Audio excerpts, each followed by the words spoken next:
year to ask me to come. All right. We are live, Life Unrehearsed, Facebook Live, part 2 with the one and only Stephanie Erickson, Family Caregiving Expert. Thank you so much for doing the show. Anytime, Matt. Double Facebook Live. Yeah, double. Right here and right here. Yeah. All right. Does that mean I gained 20 pounds? Yeah. Our last part 3. Again, save the best for last. Mm-hmm. Well, it was supposed to be last week. You know, my mom never came. Oh, you're kidding. Canceled. We're on Facebook Live. Let's not say anything about that. She's not on Facebook either. My mom canceled, and it made me angry, and I'm still angry about it. There. Yeah, I'll turn of the course. speaker down. Is it 1:36 or? So you know we have our musical intro Yeah. at the beginning. I love that. I was so pumped up for our interview last week, and the music didn't start right away, and I wasn't even thinking, welcome to Life on Earth, and the music starts, so like, I'm so happy he made a mistake. Makes me feel so much better. That's so nice, Corey. You're in it too. Hello. Hello. Right, let's see how I do that. You won't be able to hear the song, Well, you Well, I can. can Um, if I do this. Yeah. yeah, and you gotta let the listeners know what song. That's my Here we go. Showtime.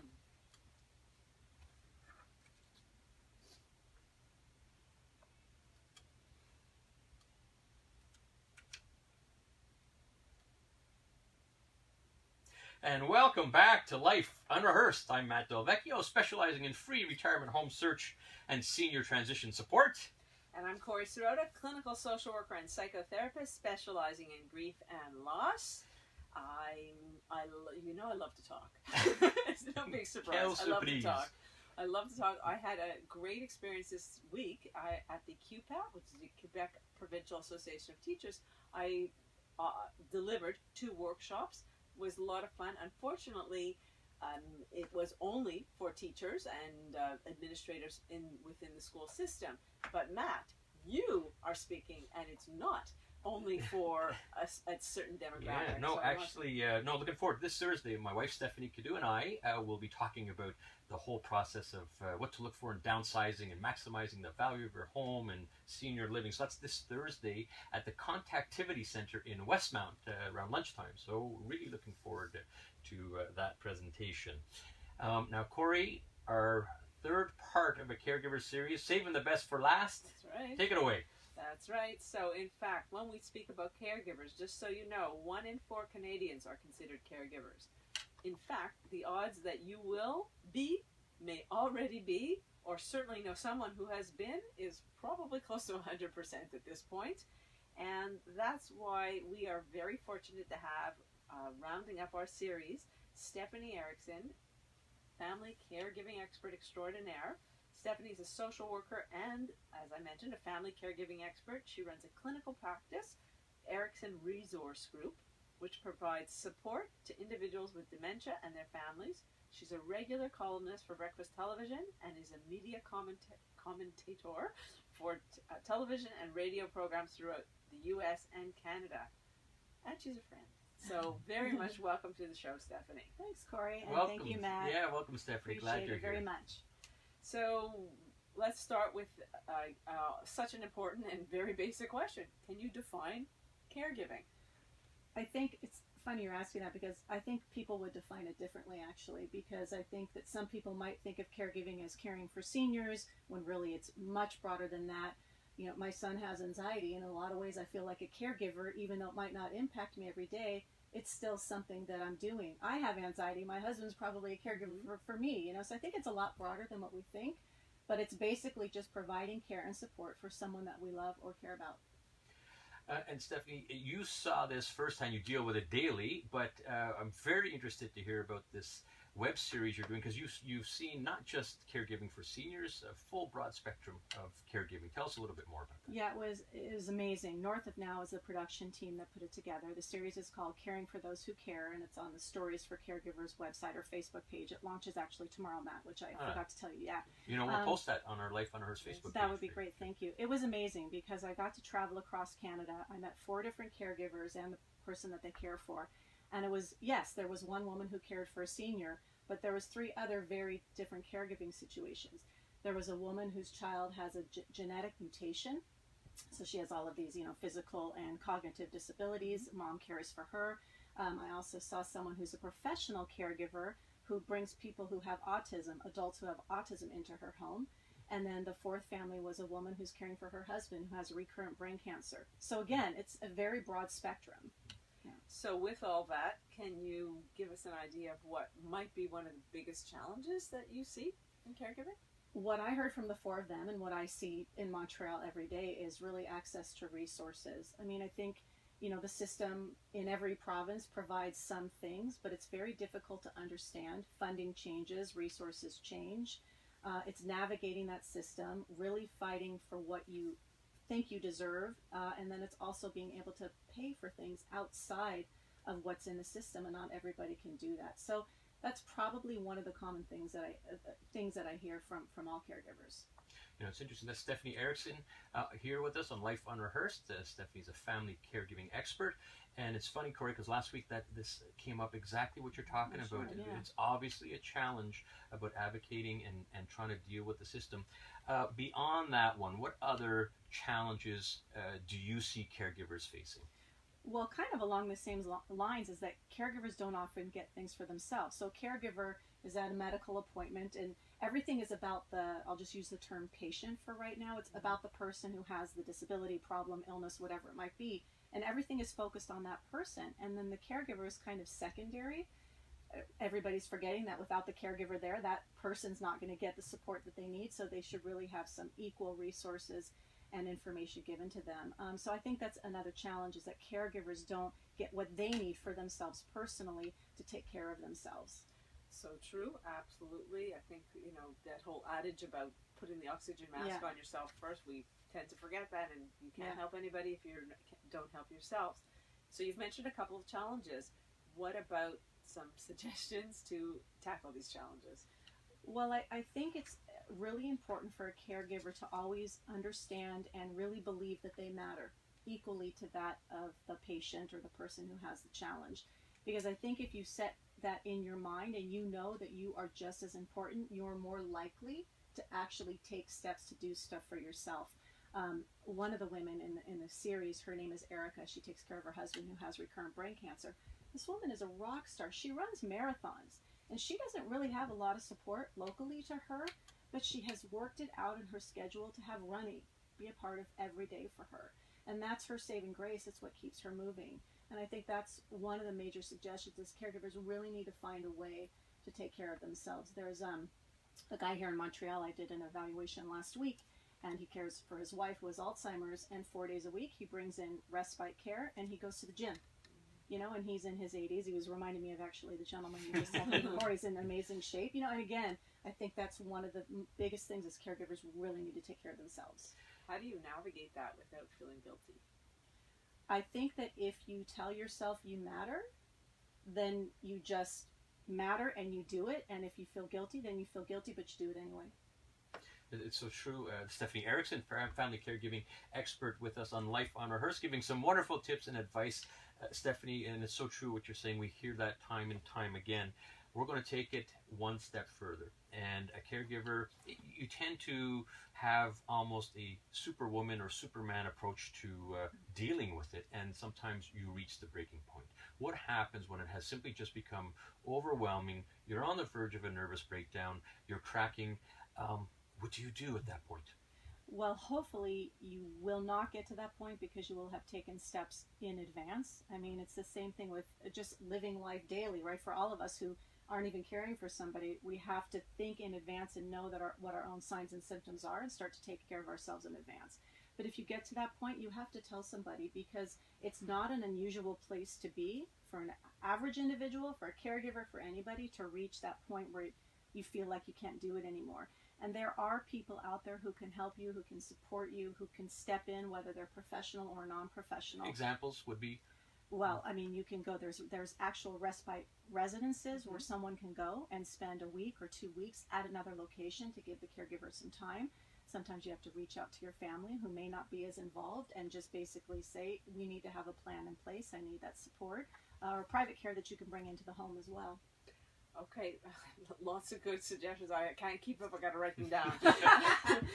We need to take a traffic break, but when we come back, we are going to ask Stephanie, or she's going to answer, what is the worst possible thing that a caregiver can do?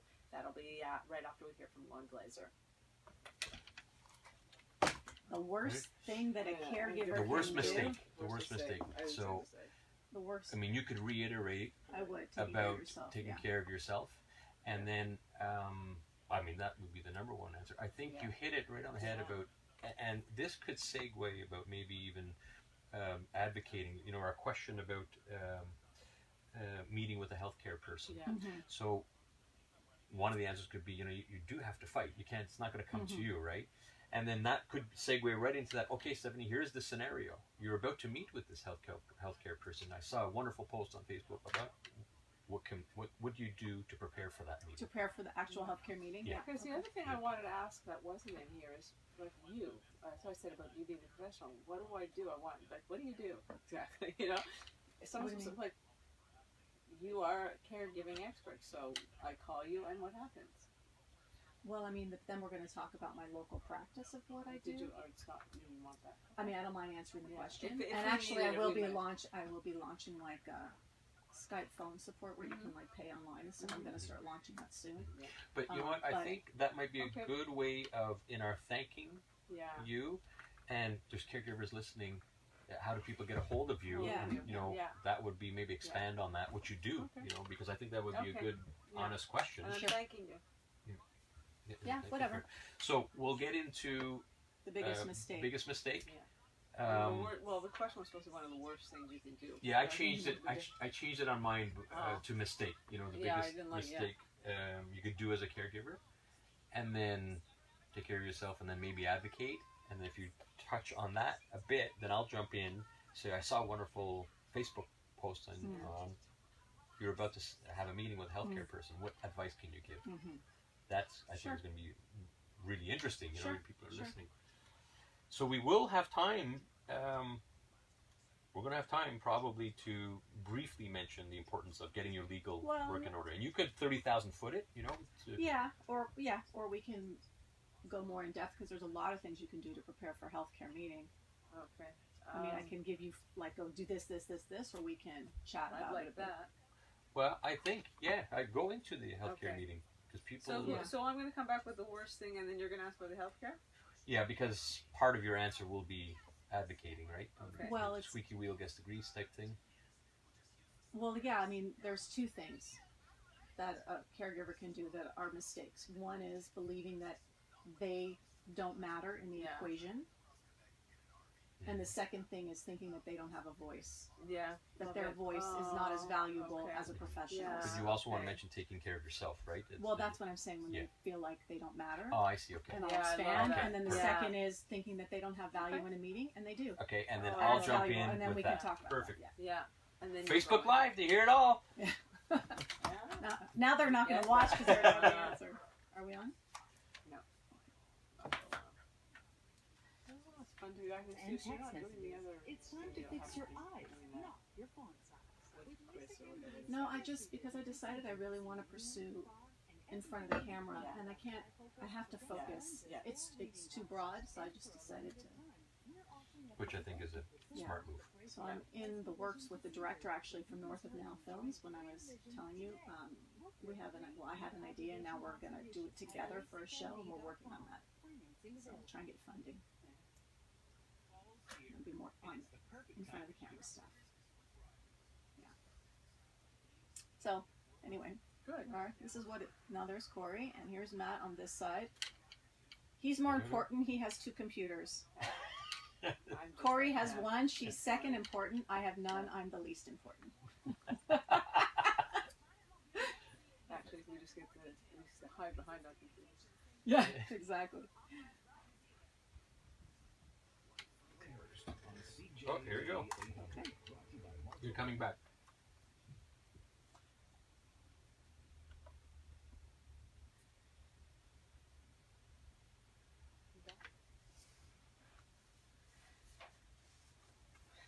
Well, Welcome back to Life Unrehearsed. I'm Corey Sirota with my co-host Matt Del Vecchio, and we are talking to family caregiving expert Stephanie Erickson. Before we went out to traffic, I asked you the question, so now I want to follow up with it because I think it's really important that people know caregivers make a number of mistakes. We're all human. What's the biggest mistake you can do as a caregiver? I think there's two, actually. One is, and this goes back to what we were talking about before, is thinking that a caregiver doesn't matter equally in the equation as the care recipient. Both are equally important in that relationship, which means that both need care, both need support, both need services, and it really should be equal. The second mistake I think caregivers make is in meetings with healthcare professionals, they somehow think that because they don't have some degree or letters behind their name, that their opinion, their observations aren't as valuable. And I just think that's complete bull. I think they're just as important, and they probably have more insight than anybody else. Maybe not the medical stuff, obviously, but certainly the experience of what's happening with the patient at home, what would work, what wouldn't work. They should be giving their voice. You know, Stephanie, I think that's such an important point. We hear it all the time. You need to advocate, and sometimes those that need the caregiving can't advocate for themselves as well as the caregiver. So we're going to expand on this. We're going to go a little bit further. You have a meeting with a healthcare person, CLSC, doctor, nurse. You know, what could you suggest to make the most of those types of and very, very important meetings that don't last very long?